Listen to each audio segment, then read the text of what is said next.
Welcome to Spookies and Scaries, where your darkest nightmares come to life. Tonight, we take you deep into the heart of the haunted forest, a place where the trees whisper your name and the shadows watch your every move. It was a cool autumn evening when, for friends, decided to explore the infamous haunted forest. Legends spoke of spirits that roamed among the trees, but the group, eager for adventure, brushed off the warnings. They laughed as they crossed the threshold, but the laughter soon faded as the air grew thick with dread. As they ventured deeper, they began to feel eyes on them.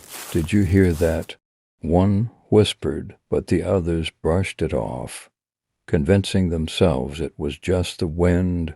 But the forest was alive. A shadow darted between the trees, and a cold hand brushed against one of them.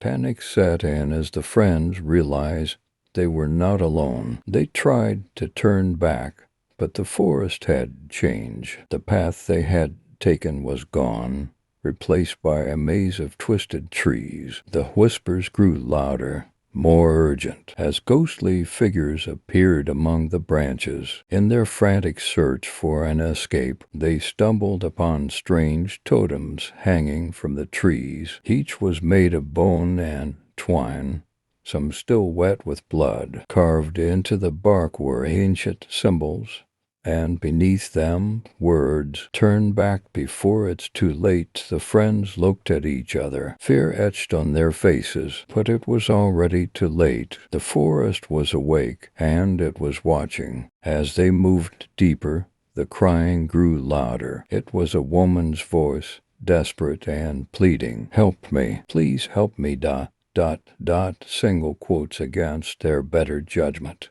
They followed the voice, only to find a clearing with a single, weathered gravestone. The crying stopped, replaced by an eerie silence. The name on the gravestone was one of their own.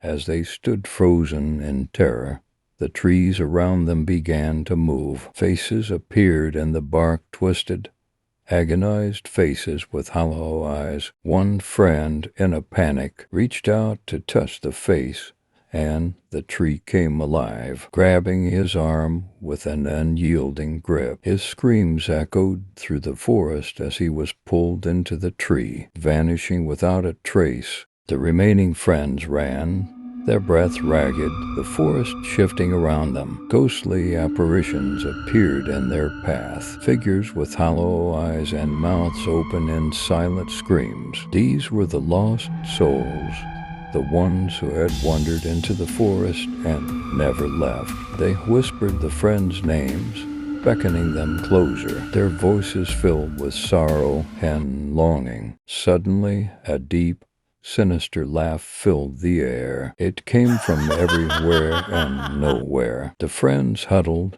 together, their backs against a large tree. The ground beneath them began to pulse, as if alive. One of them whispered, "What is this place?" But no one had an answer. They were lost in the heart of darkness, and the forest was playing with them. They tried to run again, but the forest seemed to close in around them. The path narrowed, the trees moving closer together, their branches reaching out like skeletal hands. The friends had to crawl, their hands scraping against the rough bark. Every step they took was a struggle against the forest itself, which seemed determined to consume them. Running blindly through the forest, they stumbled upon an old, forgotten shrine. At its center was a withered tree, its roots stained with blood. As they approached, the ground trembled, and from the tree emerged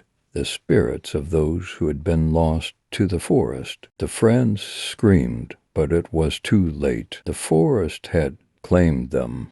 One by one, the spirits grabbed the friends, pulling them toward the tree. Their screams echoed into the night as the forest began to consume them. The leader of the group managed to break free, running for his life. But the forest had other plans. Vines snaked around his legs, pulling him back toward the tree, the spirit's laughter filling the air. The next morning, the forest was quiet again, as if nothing had happened. But if you listen closely, you can still hear the whispers of the lost souls trapped forever in the haunted forest. They say the spirits never rest, always watching, always waiting for the next group of thrill seekers to wander too far. The forest doesn't forget, and it never forgives. The haunted forest remains a mystery to this day, a place where the living dare not go, for those who do may never return. Until next time, remember to keep the lights on and the shadows at bay.